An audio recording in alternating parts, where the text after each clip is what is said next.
आइए दोस्तों, हम लोग सॉल्व करते हैं रेलवे प्रीवियस ईयर का क्वेश्चन। देखिए, पहला क्वेश्चन कह रहा है कि 16 पुरुष एक कार्य को 5 दिनों में कर सकते हैं। उसी कार्य को 20 दिनों में पूरा करने के लिए आवश्यक पुरुषों की संख्या है। तो इसमें पुरुषों की संख्या निकालना है, तो हम एक सूत्र जानते हैं, M1 D1 और H1 बराबर होता है M2 D2 और H2। ये सूत्र होता है। तो इसमें दिया है 16 पुरुष, तो यहाँ लिखेंगे 16 पुरुष। ये हो जाएगा 16 पुरुष कितने 5 दिन में काम करते हैं, तो यहाँ 16 गुणे 5 लिख लेंगे, ठीक, बराबर। उसके बाद कह रहे हैं कि 20 दिन में पूरा करने के लिए आवश्यक पुरुषों की संख्या को यम मान लेते हैं। उसके बाद ये 20 दिन गुणे यहाँ 20 हो जाएगा, ठीक। तो यहाँ पुरुषों की संख्या यम का मान निकाल लेंगे। यम बराबर हो जाएगा 16 गुणे 5/20, ये हो जाएगा।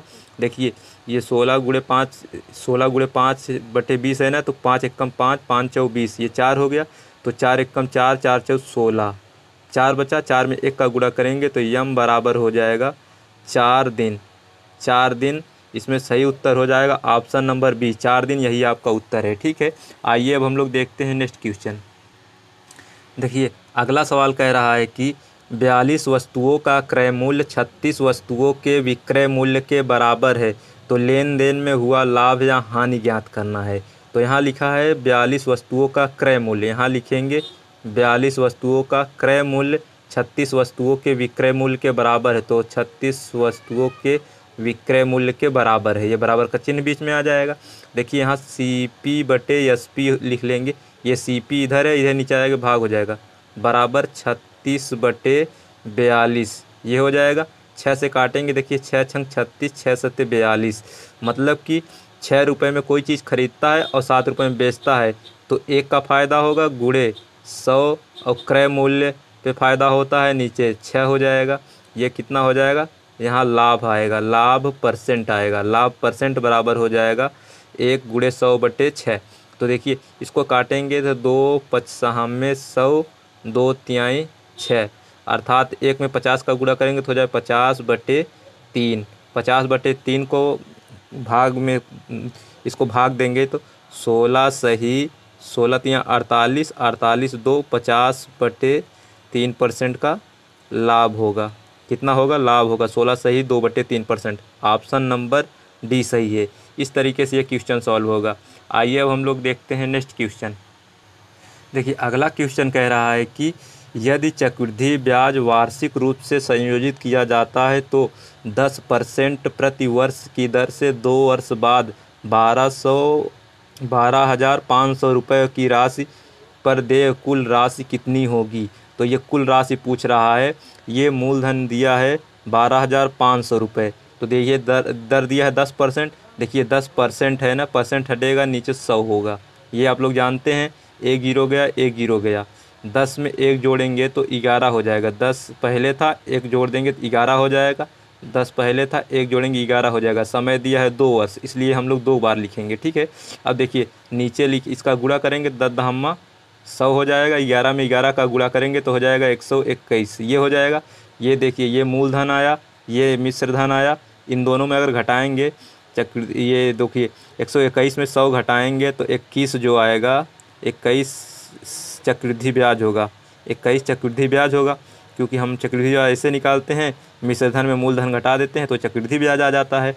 फिर देखिए सवाल में दिया है 2 वर्ष बाद 12,500 रुपये हो जाता है, 12,500 रुपये।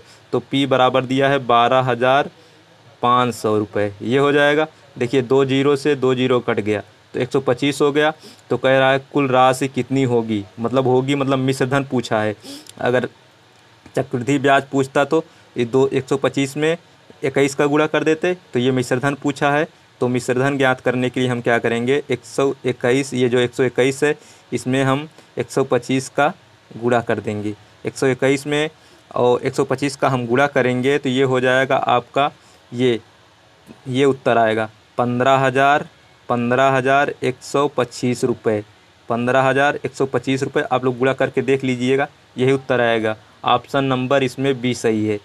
आइए अब हम लोग देखते हैं नेक्स्ट क्वेश्चन। देखिए, अगला क्वेश्चन कह रहा है कि यदि अल्फ़ा बीटा द्विघात समीकरण है तो एक्स स्क्वायर माइनस 11 प्लस 18 बराबर 0 के मूल हैं, तो alpha square plus beta square का मान ज्ञात कीजिए। तो इसमें alpha square plus beta square का मान ज्ञात करना है, तो हम जानते हैं मूलों का योग अल्फ़ा प्लस बीटा लिखते हैं, मूलों का योग बराबर होता है एक्स माइनस बी बटे ए होता है। तो यहाँ बी के स्थान पे है 11, तो यहाँ लिखेंगे -11 तो हो जाएगा +11, एक्स स्क्वायर का गुणांक 1 है, तो यहाँ मूलों का योग हो जाएगा 11। ठीक, मूलों का योग 11 हो गया। तो फिर निकालेंगे मूलों का गुणनफल अल्फ़ा इंटू बीटा हो जाएगा। अल्फ़ा इंटू बीटा बराबर हो जाएगा सी बटे ए। सी क्या है? अचर पद है। अचर पद कितना है? 18 बटे एक्स स्क्वायर का गुणांक 1 है, तो बराबर हो जाएगा 18। देखिए मूलों का योग 11 हो गया और मूलों का गुणनफल हो गया 18। तो देखिए इसमें पूछा है alpha square plus beta square का मान ज्ञात कीजिए। तो हम जानते हैं अल्फ़ा प्लस बीटा के होल स्क्वायर का फार्मूला लगाएंगे, तो ये हो जाएगा alpha square plus beta square plus 2 alpha beta ये हो जाएगा। अल्फ़ा प्लस बीटा का मान क्या है? 11, तो यहाँ हम लिखेंगे 11 का होल स्क्वायर ऊपर लिख देंगे बराबर alpha square plus beta square बराबर हो जाएगा, प्लस लिखेंगे 2 अल्फ़ा बीटा मतलब गुणनफल, अल्फ़ा बीटा गुणनफल कितना दिया है? 18, तो यहाँ 18 लिख लेंगे। ठीक, 18 दूना 36 हो जाएगा। अब देखिए 11 का स्क्वायर है, 11 हम में 121, ये 18 दूना 36, इधर प्लस है तो इधर आएगा तो -36 हो जाएगा, बराबर हो जाएगा alpha square plus beta square ये हो जाएगा। अब देखिए 121 में से 36 घटाएंगे, 121 में से हम 36 में घटा देंगे, आपका उत्तर आ जाएगा 85 आ जाएगा घटाने पे। ठीक है, क्या आ जाएगा? 85, घटाने पे 85 हो जाएगा बराबर alpha square plus beta square.